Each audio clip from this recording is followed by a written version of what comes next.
Welcome to the question of the day. Today's question is from Brian in Indiana.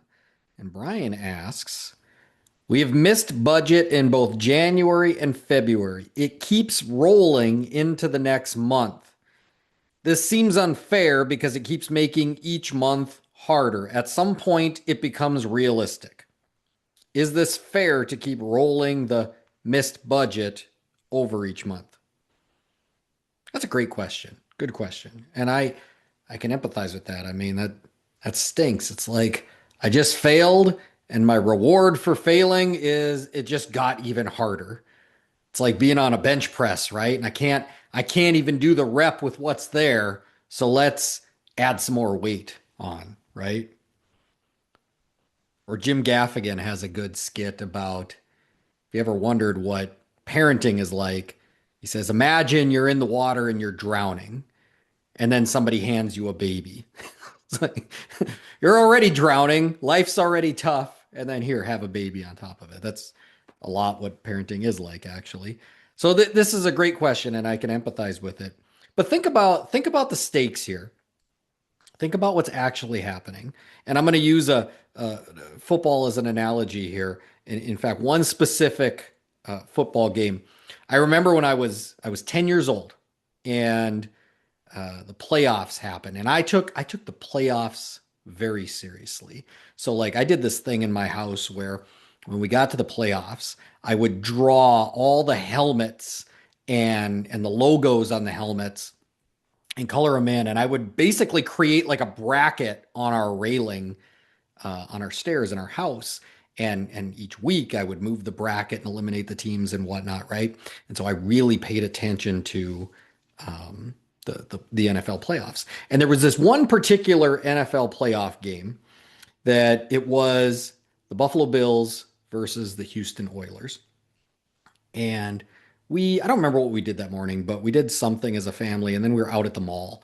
And, this is before phones, so you don't have updates and whatnot. But I remember walking past Radio Shack. And Radio Shack had all the TVs set up and you could see the games. And I remember seeing that the Houston Oilers were up 35-3 on the Buffalo Bills. And on top of that, Jim Kelly, star quarterback, Jim Kelly for the Buffalo Bills, was out. He was injured. And so they had something called Frank Reich in at quarterback. I never heard of Frank Reich. I didn't know who that was. All I knew it was the backup. And so even my 10-year-old brain at the time, 35-3, you got the backup quarterback in. My 10-year-old brain even knew, yep, that one's over. And then we went on our shopping at the mall there, right? Now, funny thing was, when we got home, I was shocked to see the Buffalo Bills actually came back. They won that game 41-38.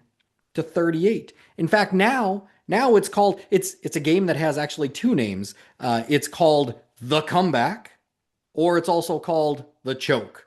Kind of you want to angle that, I guess. The Comeback or The Choke.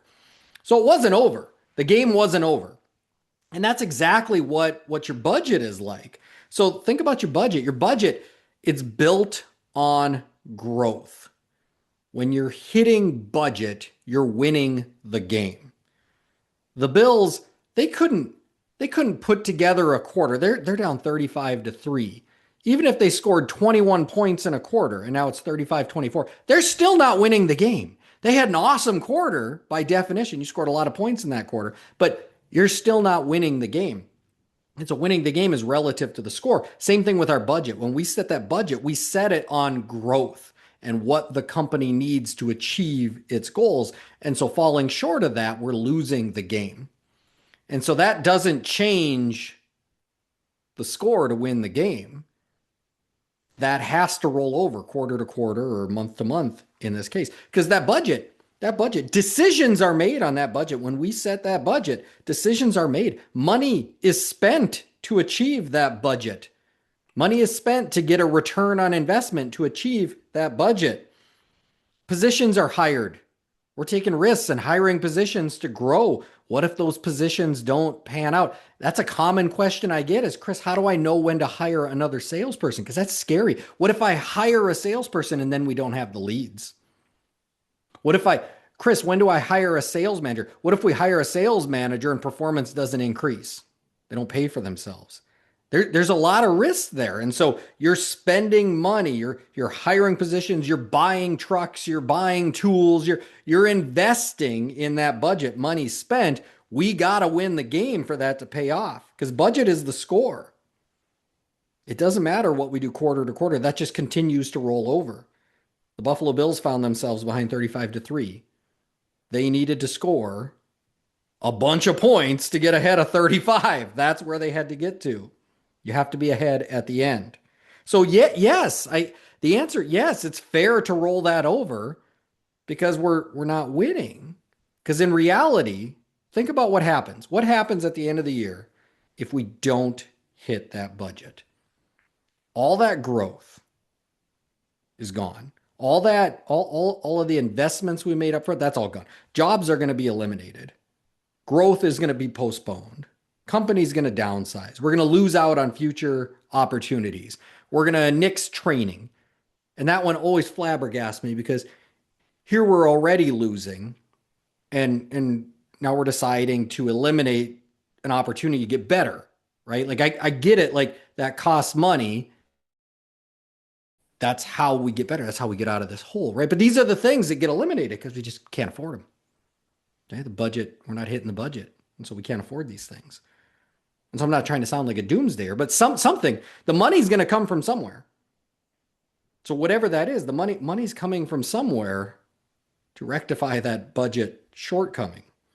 So it's easier to recapture this early. Now you're in a nice position because January, February, we're into the third month here. Okay. So we're only a couple of months in. This would be much worse if we're missing month after month after month and it's like October. But we can raise the red alert early. I have one company that I'm working with, and actually they hit budget January and February, but they're still raising the red alert because they're looking at the numbers within the numbers and they're saying, yeah, we hit budget. But when you really break it down, sales was outperforming. Sales was performing better than expected, and leads were actually really short. Now, we can't expect that to happen month after month after month. So they're raising the red alert already that tough months are coming because sales isn't going to bail them out every month. And it happens vice versa as well. I see companies that sales is actually underperforming, but then they don't worry about it because they had tons of leads. And so they hit budget just by getting all those leads. And so we have to be looking within the budget as well, but raise that red alert early. It's a lot like if you're driving in a ditch, right? And I had the misfortune of when I was 16, I drove a car right into the ditch. I drove my 1982 Honda Accord right into the ditch because I was goofing around and driving way too fast on a country road. But when you start going in the ditch, the best time to avoid the ditch is when you start drifting towards the ditch. Catch it early. Because in my case, my front tire started going down into the ditch. And once you're down into the ditch, even if you pull back, you're just going to roll the car into the ditch, right? And so once you're in the ditch, you're in the ditch. Yeah, at some point you're not getting out. And so the best time is to sound the alarm early and get back out of the ditch before you get too far into the ditch. Now, the other thing to factor into that is seasonality. Seasonality may play into that as well. And I'm not saying like chalk this up as an excuse and, oh, it's just seasonality. We're fine. Like, no, raise the red alert. But sometimes seasonality plays a factor in this, right? And so here's an example would be like if we have an early warm up. Last year in the Midwest, we had an early warm up. And so companies in May, we were getting summer weather already. And that doesn't normally happen way up north. But because of that, customers were flipping on their HVAC systems. They weren't working and HVAC companies were really busy. And so the May budget looked amazing.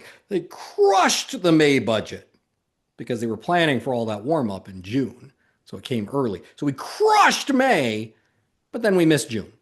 Did miss June, right? And it happens in reverse as well. If there's a late warm up, if you were planning for the warm up in May or June, you may miss May or June because the warm up happens more in June, July.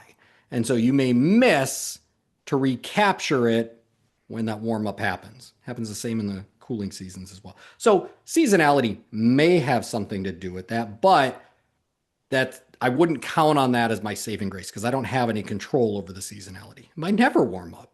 And so I need to take action now. So here's what I would do. I would I would plan to avoid this altogether. And what I mean by that is I would have a detailed sales plan, something that I am working off of. So you have, as a company, you have your budget. That's that's what we need to win the year, right? To hit the growth goals that we set up. Now, out of that budget comes a sales plan because out of the budget, there's a number that sales has to hit. So usually the owner turns to the sales leader and says, this is the number we have to hit. Let's say it's $10 million. We got to hit $10 million this year. And then usually I'm talking to the sales leader and I say, that's great. How are we going to hit that 10 million? And we say, I don't know. We're going to try real hard. Well, that's not a really good game plan. If the Buffalo Bills had that game plan, we're going to throw Frank Reich in and try real hard, they would have lost that game. No, they had a detailed plan of how to be successful. And that's what you need too. You need a detailed sales plan. So that sales plan, and I build these with companies all the time. We can dive in and build this for you. The sales plan, though, is going to define your year and break it down into quarters and break it down into months. It's going to define the calls that you're getting. It's going to define the closing that you're going to execute, the average sale, the growth needed if the numbers don't add up to what we need, if the math ain't mathin'.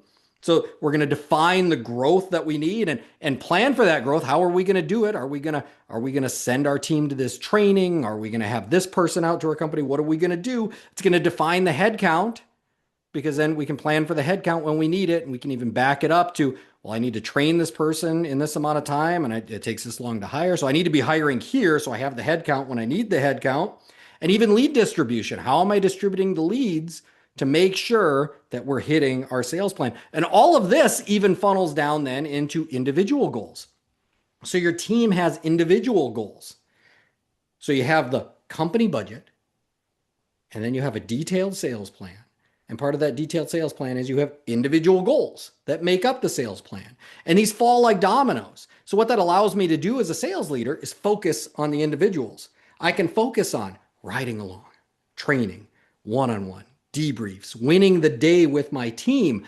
I can focus on those individuals so that we win each day. And when those individuals are winning and hitting their goals, that domino is going to fall into the sales plan. And the sales plan is going to hit its goal.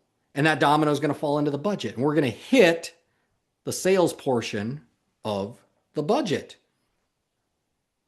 What this allows you to do is focus on the individuals and the individual day, inch by inch. Inch by inch, life is a cinch. Yard by yard, life is hard. So when I set things up in that manner, I am now in control of our success. I can pull us out of the ditch before we get into the ditch because I have a good sales plan with individual goals. So that's how I would set it up to be successful. So this doesn't happen. If it does happen, you can get out of the ditch real quick. If you're struggling to set this up, reach out to me. I'd be happy to help you set this up so that you can focus on the individuals and then it just dominoes into the sales plan and it dominoes into hit.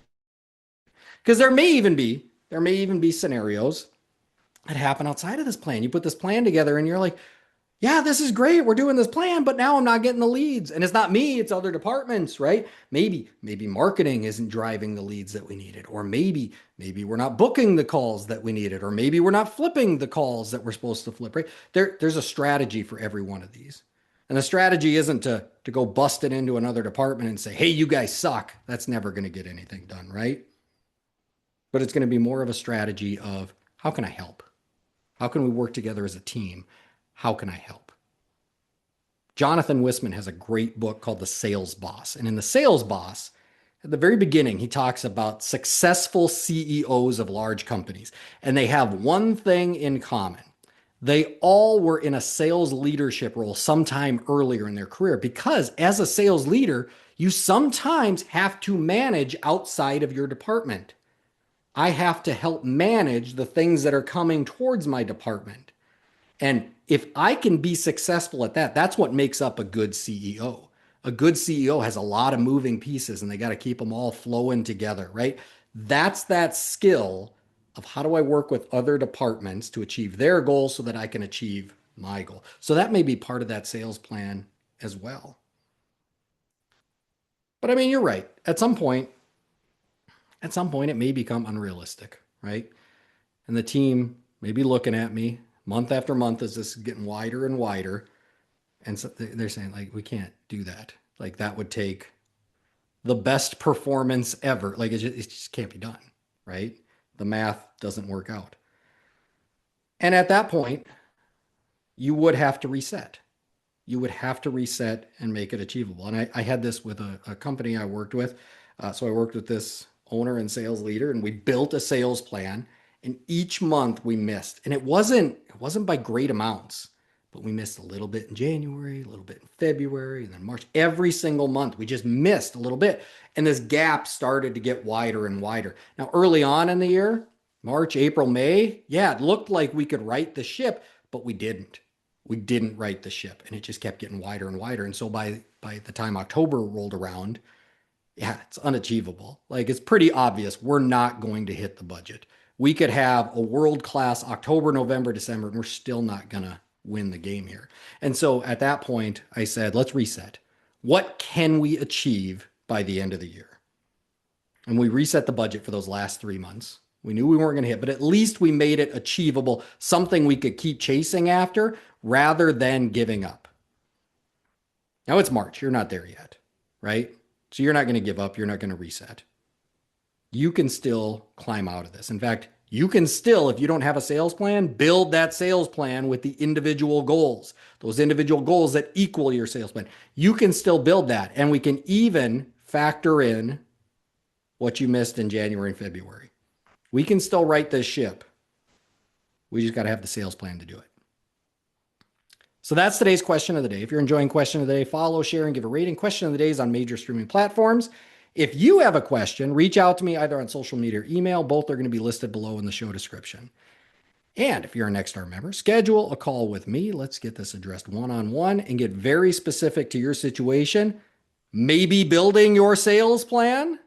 I'm Coach Chris. We'll see you tomorrow.